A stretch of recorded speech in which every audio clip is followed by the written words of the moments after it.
Hey, what's up, guys? Houston here. Look, if you're in the process of trying to get a business credit card from Capital One, but you're struggling because you don't want them to put three hard inquiries on your credit file, the reality of it is actually you can avoid that, and I'm going to tell you how. Now, there's something else that people are having a hard time accepting, that with Capital One, yes, their business cards do report to the personal side, but there's two that will not report to the personal credit side. Okay, and so we're going to discuss those. But here's the thing about it so that you understand. In terms of Capital One, yes, they are notorious for pulling all three credit bureaus. However, most people don't know when it comes to the business credit cards, Capital one of the things that you actually can do, if you don't want them to pull all three credit files, you can actually lock one or two of your credit files. Now, here's the thing about it. Most of the time, when they're looking at business credit cards, they're going to pull your Experian and your TransUnion. So that means you have a higher chance if you lock your Equifax and they'll still approve you. They will still approve you. Now, here's the reason why I continue to tell people why I like Capital One. Now, here's the thing about it most people don't understand. Capital One is a tier 1 and a tier 3 type of lender. Reason, or better yet, I would say a tier 4 lender. Now, let me explain this so you understand. With Capital One, they usually will pull on a FICO 8 score, right? So a FICO 8 score means that if you have authorized users, they will not count that. So if you have a credit file with 2 or 3 authorized users that's helped propping up the file, this is something that can actually get you denied because they look at mainly your primary accounts. Now, here's the interesting thing about it. With Capital One, most people don't know. If you had an old account with Capital One, the charged-off account with Capital One that's over 1 year old, Capital One will still consider you for their business credit card, the Spark Classic Business Credit Card, the gold one, because all you need is a 580 credit score. So even though on the personal side you may have messed up the relationship, they still may give you that Spark Classic Business Credit Card. Now, please understand, with the Spark Classic Business Credit Card, the gold card, yes, it does report on the personal and the business. However, when it comes to 2 other credit cards that they actually offer, those will not report on the personal side, which is very good. Now, here's the thing about it. The reason I tell people, if you're starting a business or you have an existing business, why you should have like a Citibank, a Chase, or Capital One. The reason is because those institutions, they report more of your business transactions to the business credit bureaus. So with Capital One, they're going to report it to Experian Business, Equifax Business, Small Business Financial Exchange, and that information is going to pick up with Dun and Bradstreet.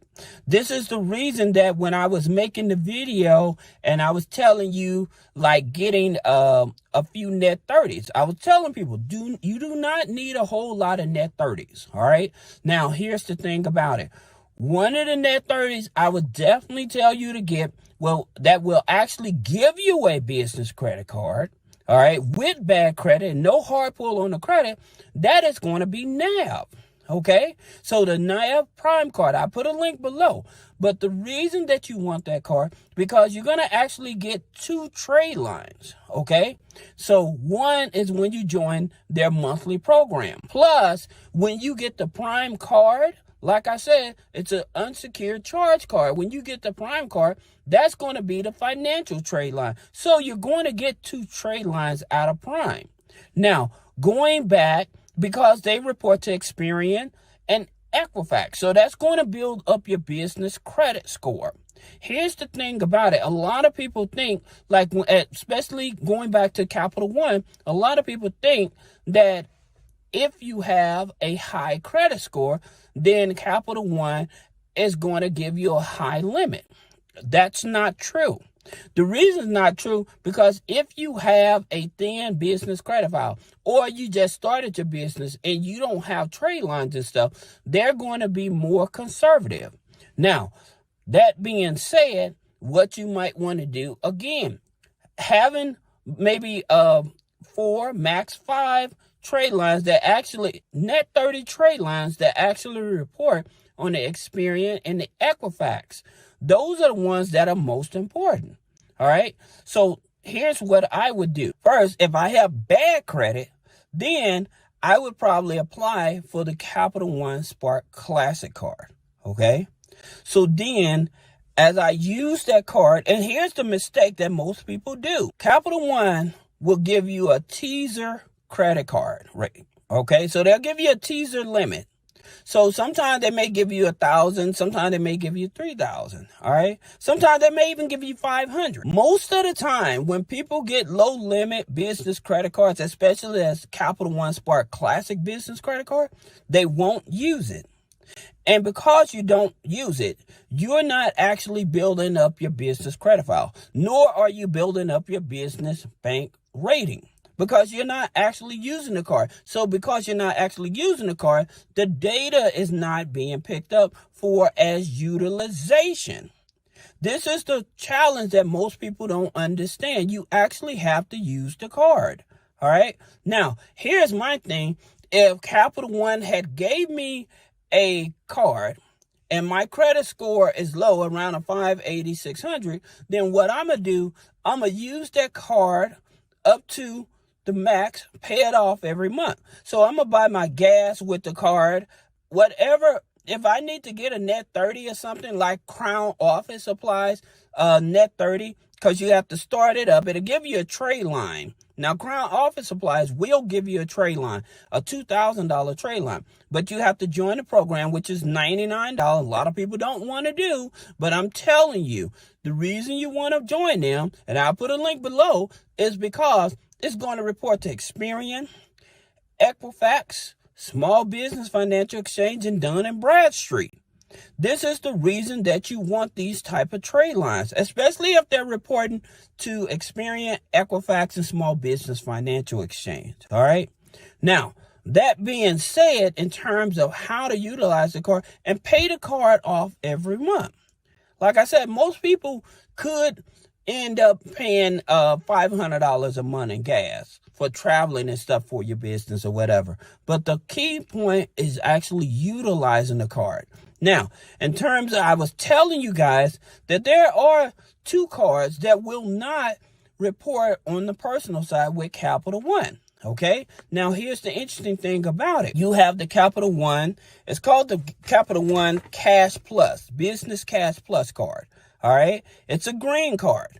Most people get it mixed up with the other Capital One Spark card that's green. You want to look for the Capital One Cash Plus card. Yes, they do a hard pull on the personal side, but the business credit card will not report on the personal side. Now, they finally dropped that Capital One Venture X business credit card.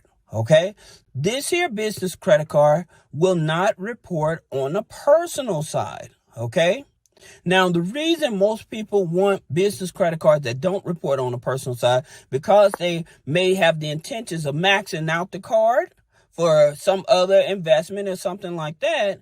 And if they max out a card that reports to the business and the personal, your credit score goes down. Now, the reason most people want that Capital One Business Venture X card, because the limits, they know that the limits usually start at about $10,000 or higher.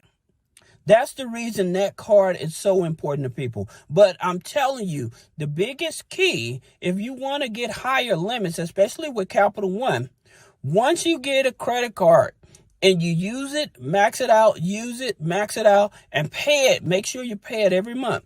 If you do that for at least 90 days, then you go back in the system, you update your income, you update your rent, and then you apply for a higher limit. Because they actually see that you done updated your income and you done updated your rent, and you actually using the card, you can actually get a higher limit on that card, even if you have bad credit. Now, in reference to the other two cards, the Business Cash Plus and the Venture X, they say you have to have a perfect credit score. Again, that's not true.